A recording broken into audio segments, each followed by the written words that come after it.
All right, and hello, and welcome to this week's email and this week's video of myself taking you through the next step in building your knowledge and foundation of nutrition, where we've looked at maintenance calories, we've looked at macronutrients, now we've looked at micronutrients as well with the shopping list and high fiber foods. And the next step along the list of priority or the fundamentals is going to be meal timings. Not only meal timings, but also we're going to discuss a few athlete sports nutrition tips or considerations, protocols, however you like to kind of term it, that also may be of benefit. So while we are not, athletes like taking part in a competitive sport while we teach our classes, the amount and the intensity that we teach at certainly aligns with a professional sports person, okay? When we are doing sometimes 15, 20, 25 classes a week of moderate to very high intensity, we are most definitely in that bracket, which is why the bodybuilder type physique diets have not worked for you, and why the generic weight loss sedentary individual kind of diets don't work either, because nobody's doing what we're doing, right? So hence in mind, we're going to be using the kind of term athlete considerations. Some of these are very kind of nice to do. Some of them may be applicable, that you can put a few things in place without any problems. However, some of them may be more difficult because unlike a professional sports person, we don't have the time or the ability or the function or the support to kind of have that done. We don't have anybody who can cook for us. We don't have anybody to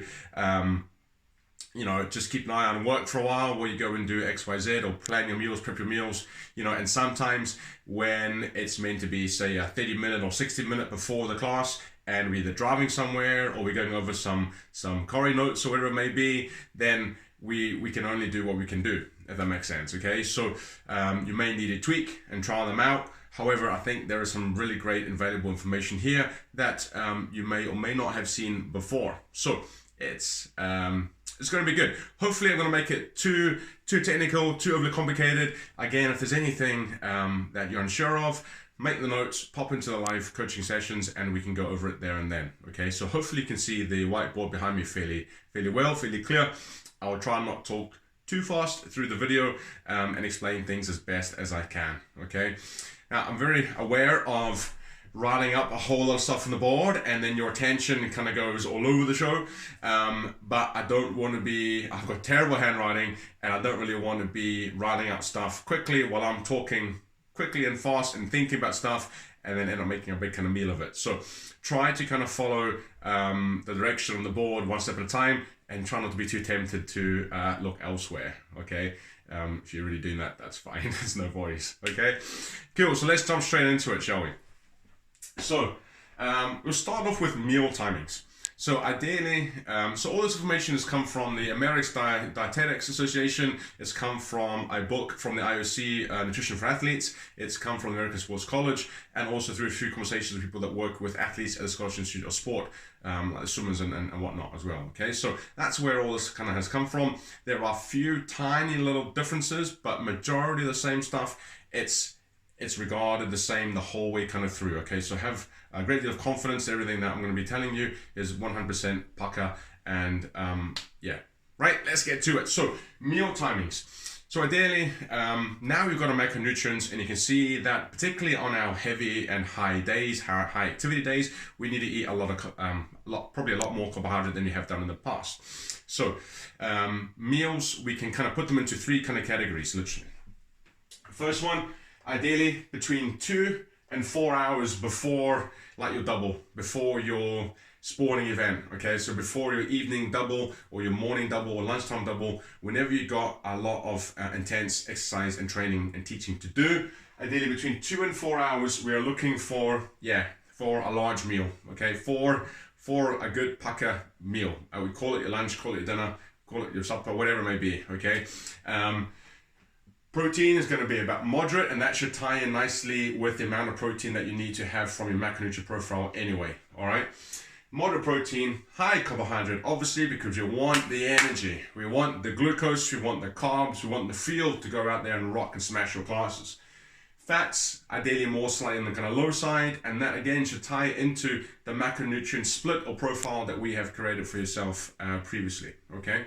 So 2 to 4 hours. Now that might work quite well. You might be able to do that for maybe 2, maybe even 3 of your meals and of your kind of classes. It all depends how your week kind of pans out, okay? Then we get a bit closer in between 1 and 2 hours. We're looking for more things that are probably on the lines of like snacks and kind of liquids. You can certainly still have sandwiches. You can certainly still have wraps. You can still certainly have, you know, porridges and all that kind of stuff. There's no problem there at all. Just you might be mindful of the portion size and how that profile is made up as well. Okay, so snacks and kind of liquids 1 to 2 hours beforehand. Around the 2 hour mark, again, that may be fine. You just a bit of trial and error to see how much, you know, porridge can you have, how much baked potato can you have, how much of these foods can you have, how close to teaching, okay? Because the last thing you want, quickly just to divert your attention, all the way down to the bottom, gastrointestinal comfort, all right? Like your gut, your bowels is really, really important. You don't want to be big and heavy and feeling kind of way down when you're going teaching and doing tuck jumps and burpees and all this crazy stuff that we do, all right? Next up, between the kind of 0 and 60 minutes, so the 0 to kind of 1 hour mark, again, snacks and liquids, but thinking about smaller portions, okay? So this is where things like your fruits can come in really handy. There's nothing wrong with those like white bread thins perhaps. So whey shake perhaps, fruits, low fat yogurts, again, portion size, just a little bit kind of smaller. And again, a bit of trial and error. You may be able to take more than you kind of think, or you may do something and try something out and it's not really working. Next time, you know, smaller portion, different foods, no problems, okay? The key thing here is to bear in mind when we start getting closer to the kind of workout window, we don't want to be eating too many foods that are very high in fiber. So that's something to be careful of in terms of like your vegetables and your kind of grains, okay? So again, vegetables and grains, ideally more away from the workout window, further away from the workout window or the teaching window as possible, okay? So just really kind of quickly, it's about gut clearance, right? It's about the body being able to digest and break down protein, fats, and carbohydrates. So if you have foods that are very high in fat and very high in protein, it will take longer for your body to digest those foods. Remember, in your gut, in your stomach, in your intestine, it's just, when you eat foods, it just gets all just mashed up like a big washing machine. It doesn't have little individual compartments where you can say, all right, here's a bit of carbohydrate. Can we just quickly digest this quickly and then we'll keep the other stuff hanging around a bit longer? It's all going to get kind of mixed up together. So if you have high protein, high fat in with some carbs, you're going to sort of prevent and delay that carbohydrate to be assimilated into your bloodstream, okay? So if the protein and fat's a bit low and it's majority of carbs, then we're on to a bit of a winner there, okay? Cool, so that's kind of before and meal timings.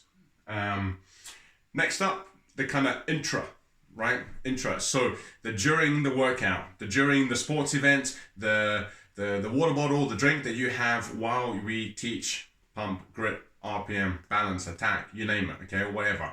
So ideally, what we don't want to happen is for our body to use all the glucose, use all the glycogen out of our kind of muscle tissues, and we come into the state called hypoglycemia, okay? That essentially is a big fancy word for saying low glucose in the blood, okay? And that, again, taken into the even simpler terms as to sugar cravings, when you're feeling a bit faint, when you have the brain farts, when you don't feel quite 100%, when you're sweating a bit more than you normally would, because your body is in this state. Hypo means low state of blood glucose, okay? So it means energy sources, energy availability is running low, and it's not in a great, we're not in a good place. We've been a bit catabolic. We'll need to go to protein and muscle tissue to help create glucose and ATP for our energy systems, okay? It's not in a really great place to be. So making sure that we pre-fuel with good high carbohydrate fuels will put us in a really great place, because we can store that carbohydrate in our muscle tissue and our liver. Okay, 80% of the glucose and carbs that we can store can be through your skeletal muscle tissue, and then about 20% normally goes into the liver. All right. So the bigger you are, the more you can kind of store.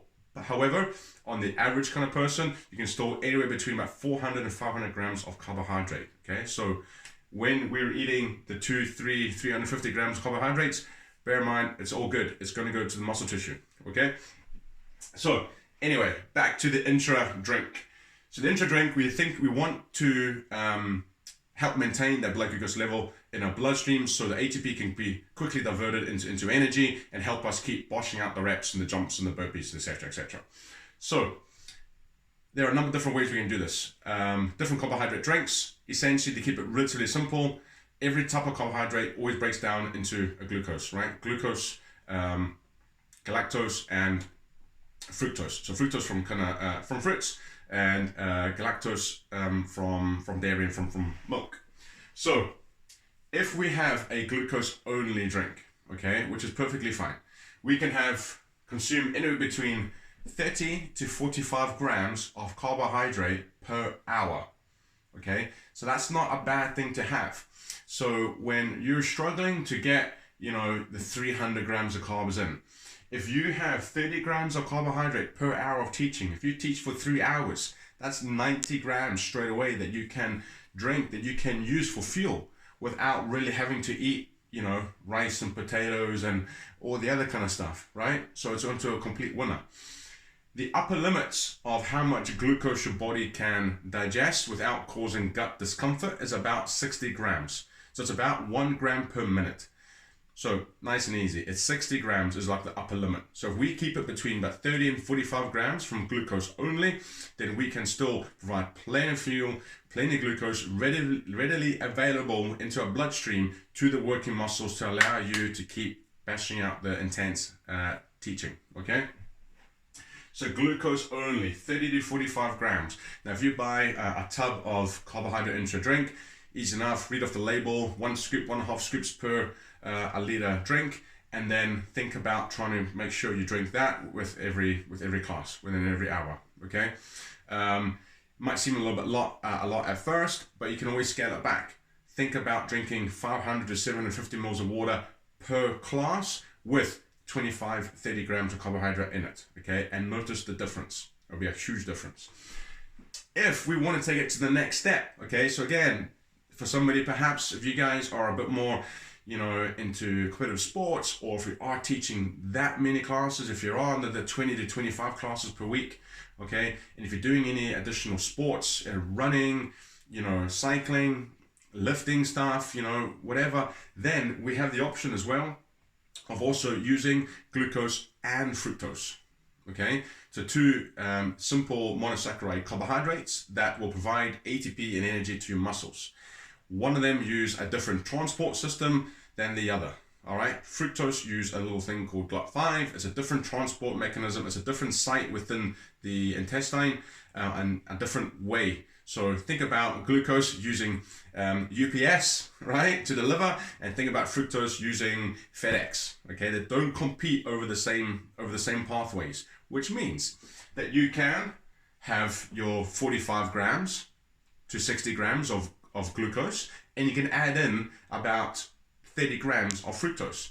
So that means your total carbohydrate intake per hour can go from 30 to 45 up to 60 to 85, even up to 90. Okay, so glucose and fructose, we can increase it to about 45 to 90 grams. Okay, that is probably more mindful if you're teaching above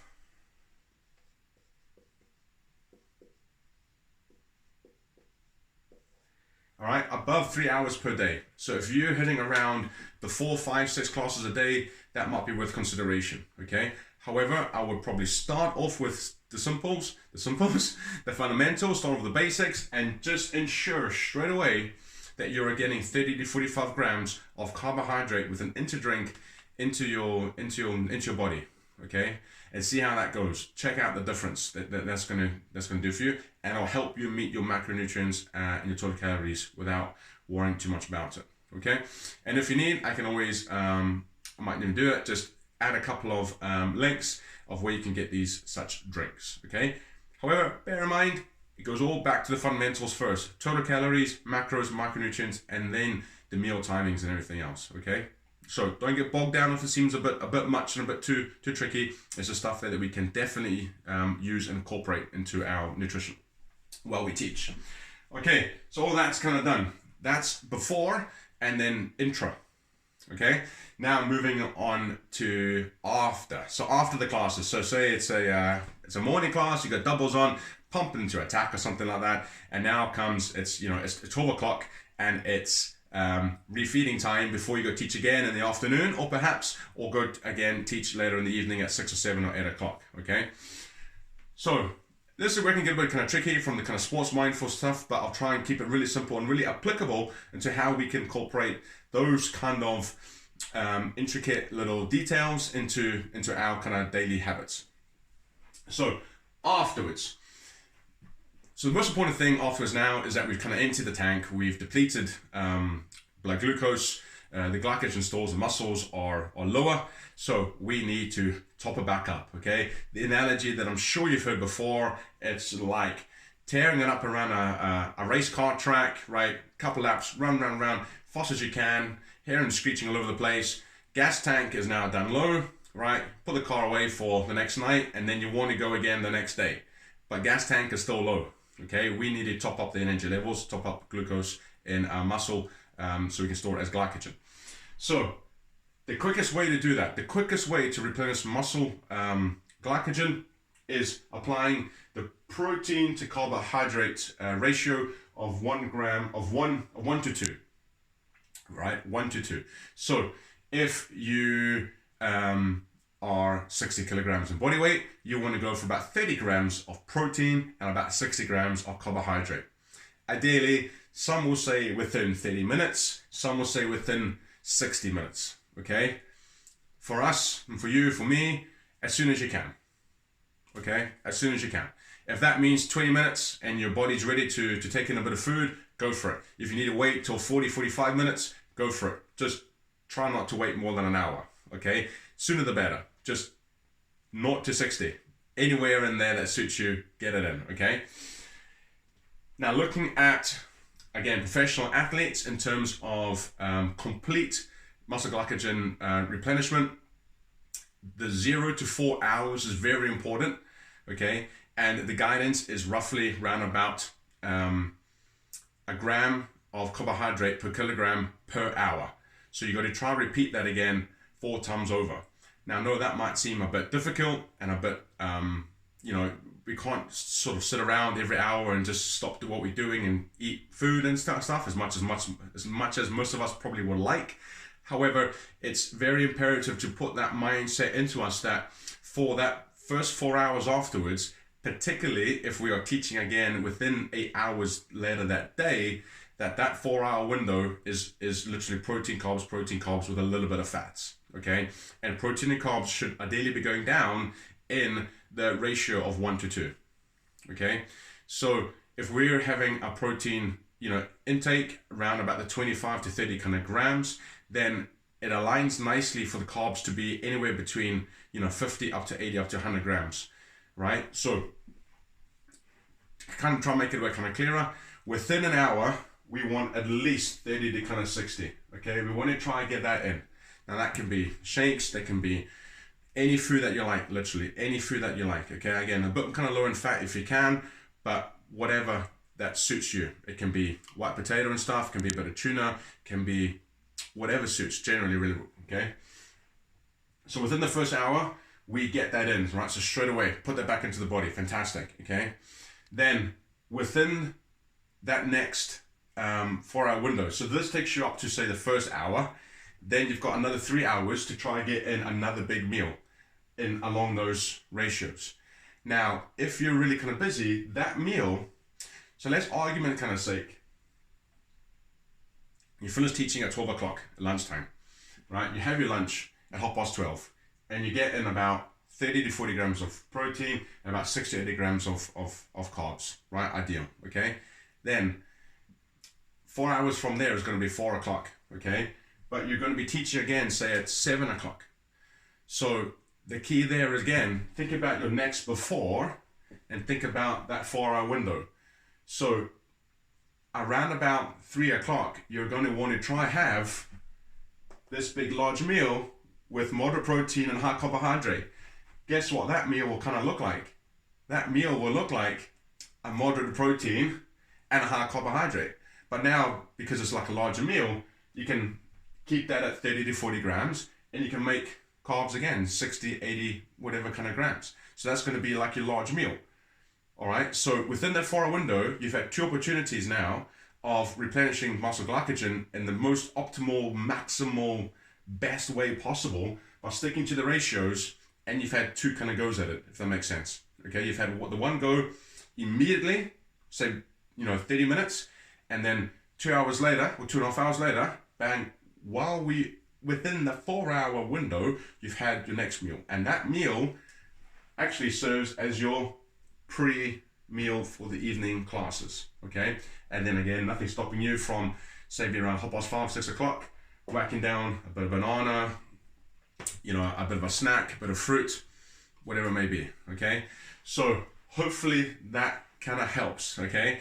Helps kind of clear it up that we're looking for, obviously, protein kind of carbs immediately after the workout along that kind of ratio. Now, again, it's along that ratio, so don't get too stressed if it's 25 grams of protein and it's 60 grams of carbs. It's pretty good. It's pretty close, okay? So don't stress the fine details. The main thing is it's protein and carbs. Muscle glycogen replenishment, when it's just protein, is very, very low. When it's just carbs, it's like moderate to high, but when it's protein and carbs together, it's maximum high, okay? Maximum, all right? It's the optimal way to kind of do it, all right? Excuse me.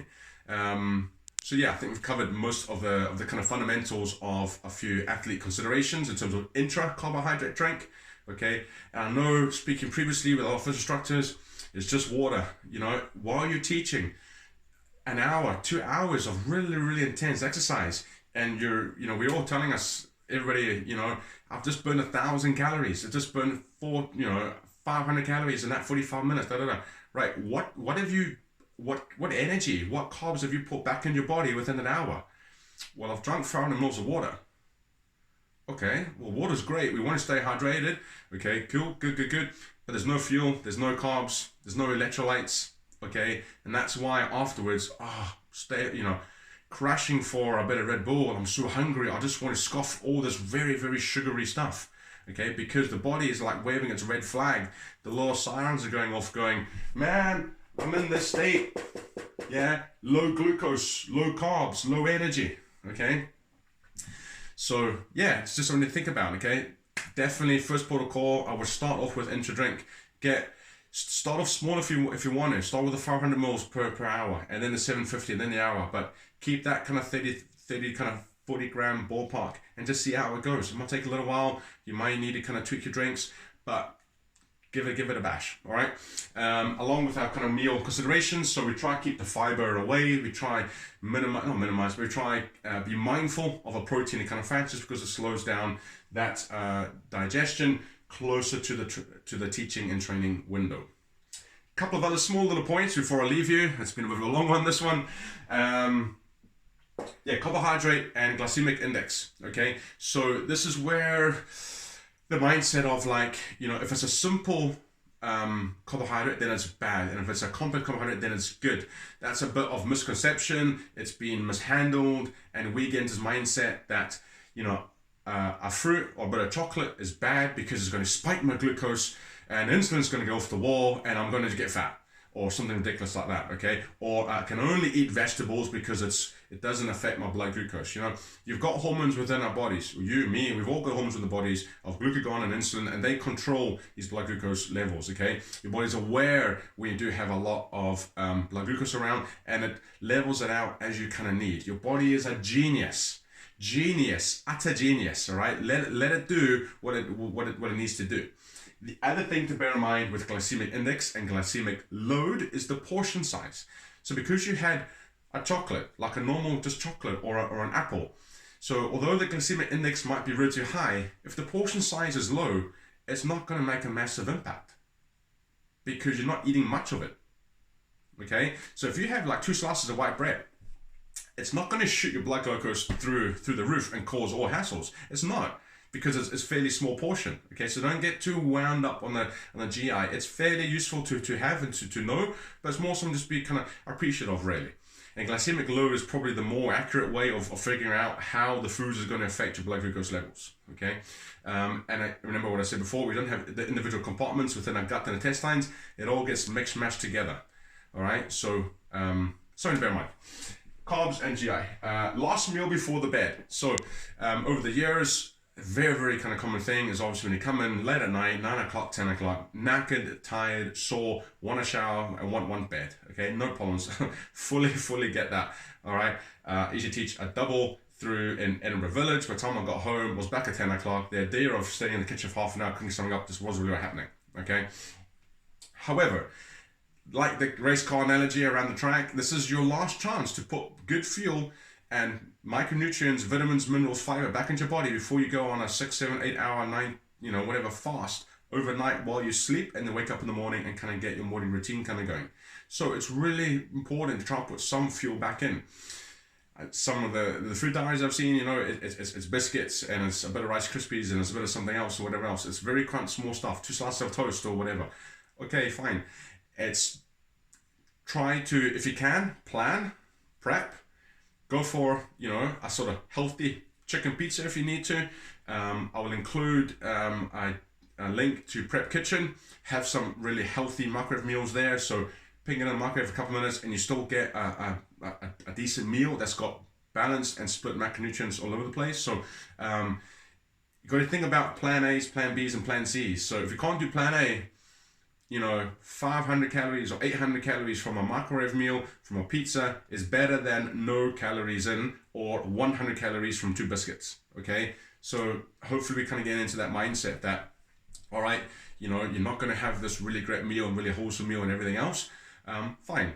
What else can you have that is going to give you protein, carbs, and fats? Okay, and that's where your plan B's and plan C's can come in handy, and things like those micro meals and 10-minute pizzas and whatever else can be quite handy. Okay, smoothies can work quite well there as well. No problems at all. Okay, but just bear in mind, it's the last chance to put nutrition back into your body before you go sleepy time for 8 hours or so. Okay, so let's talk about the sugar cravings. All carbs are glucose, fructose, and galactose. Okay, so I know again there's all misinformation perhaps around the industry. Sugar is bad, and glucose is bad, and quick digesting carbs are bad. You know what? Every carbohydrate, including fruits and vegetables, boils down to these 3 things. Okay, beg your pardon. Carbons, hydrogens, and oxygens. Okay, CHO. Where's it going? CHO. All right, carbohydrate, carbon, hydrogen, oxygen. Okay, every carbohydrate boils down to these 3 things. So please do not fear, do not be scared of, a bit of fruit, a bit of sugar, the odd chocolate muffin now and again, and all that kind of stuff. Okay, we know what's important. We know high quality food and nutrition is really, really important. We know that, but when you're boshing out a lot of energy, a lot of classes, you need fuel in. Do not fear a couple of those easy wins. Do not fear that little blueberry muffin that's going to give you 40 grams of carbs quickly cleared into the gut for your next session. That 200 mils of orange juice, okay? Vitamins, minerals, and guess what? 20 grams of carbohydrate there as well. Ideal, okay? So just all things to kind of bear in mind and help keep guiding you towards really, really great instruction nutrition. So, as a bit of a heavy one, hopefully you've hung in there with me. Anything that you're unsure of, then obviously fire me up on the live coaching sessions on Facebook. Otherwise, hopefully you can apply some of these things into your daily routine. Check out your weekly planner. See when you can maybe fit and tweak your meal timings a little bit to be a bit more optimal. And then look at some of the post-recovery tips and protocols to help keep elevating and transforming your nutrition. All right, so have a great week. See what you can do, and I'll speak to you soon. All right, cheers. Bye.